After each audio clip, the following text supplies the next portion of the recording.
Journaling is a superpower. These are 3 journals that have documented my life from elementary school to the present. The first one is from when I was way young, still literally learning how to write English. Then, the second journal was when I was in middle school. I was able to write a bit more and my writing had a lot more substance and body to it. Finally, this is my current journal. I started this journal when I was a senior in college and now I'm starting to journal back again. Why though? Let me tell you.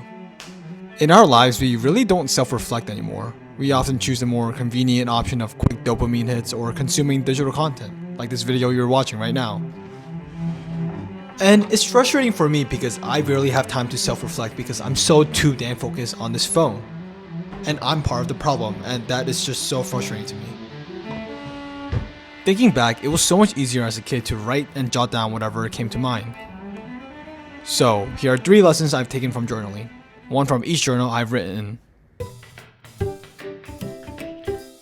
My first ever journal was interesting to say the least. I'll read out a sample entry from January 8th, 2011. Here's what I journaled about. We also found out there was such a thing as Pokemon White and Black. I never saw any Pokemon like it. I'm going to download it on my RU. I will go to Harvard. I believe in God. All my dreams will come true. And then for some whatever reason I said, oh yeah, do ya, and I drew Patrick and SpongeBob. Back then, I was obsessed with getting into Harvard and so went to Total Drama Island for some reason. I was excited about life in general. It's so heartwarming to see glimpses into the thought processes of my 9-year-old self. And I could not spell to save my life back then.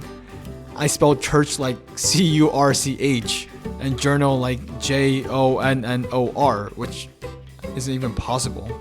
The point I'm trying to make is that journaling gives you glimpses into what you were like before and how you evolved as a person ever since. All the good and all the bad that comes with growing up as a human when in this environment that you are raised in and born in. I'm glad that my mom made me journal back then, just to reflect 14 years later and see how fresh life felt to me back then. It's a childlike feeling that I haven't felt in a long time, honestly.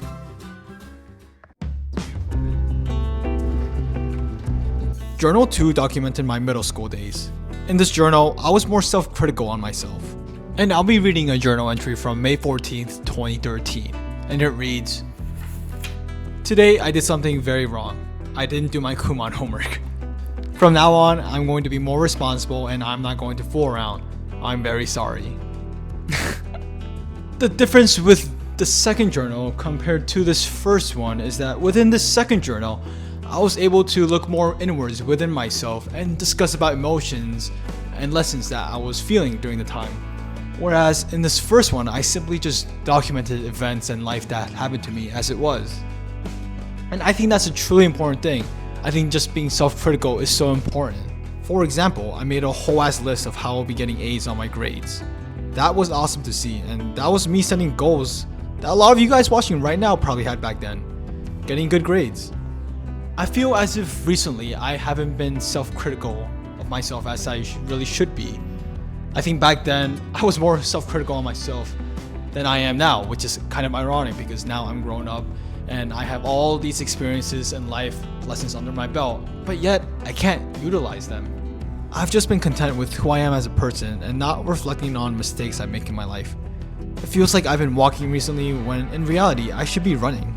True growth comes from taking action and actually doing something with the self-reflection that we do. It's not enough to just sit there and just ponder, but instead it's more about taking that to life and spurring it into action. That's the lesson this journal has taught me.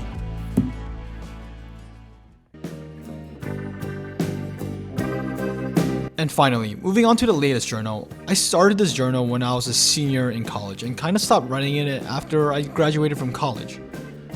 I was on a self-improvement grind during this phase of my life. A lot of my thoughts and energy was just trying to figure out what my life passion was. Did I have a calling? What was I made on this earth to do? What would I do with my life if I knew I couldn't fail? These were some of the questions I asked myself while I wrote my 5-year plan. But also, I was struggling. A lot. 2024 was one of the most difficult periods of my life. Just for me personally, I went through so much and I learned so much about myself. And it was a tough battle for me, and there were so many times where I felt like the world was ending around me. And that leads into my third and final lesson from this journal. Journaling is a great place to vent everything, a safe haven where you can jot down your pure raw thoughts and try and make sense out of it. And while 2024 was one of the toughest years of my life, it has also been one of the most precious. This was the time when I decided I really want to pursue content creation. And now it's October 2025, and I'm starting to journal back up again. And learning from these past 3 journals, I've learned that journaling really is a superpower, and there is immense value in just simply writing down your thoughts. It provides you with that childlike wonder that we, as we grow up, all desperately need more of. Next, journaling provides critical self-reflection that spurs us to take action to jog instead of walk in life. Finally, journaling provides a safe haven for any thoughts of personal and mental struggles, while also facilitating us to think more critically about our purpose in life. I hope this video inspires you just to write or create something with your thoughts. Small baby steps are all that's needed. Even writing down personal or professional goals daily can have a huge impact on your life. Thanks for watching.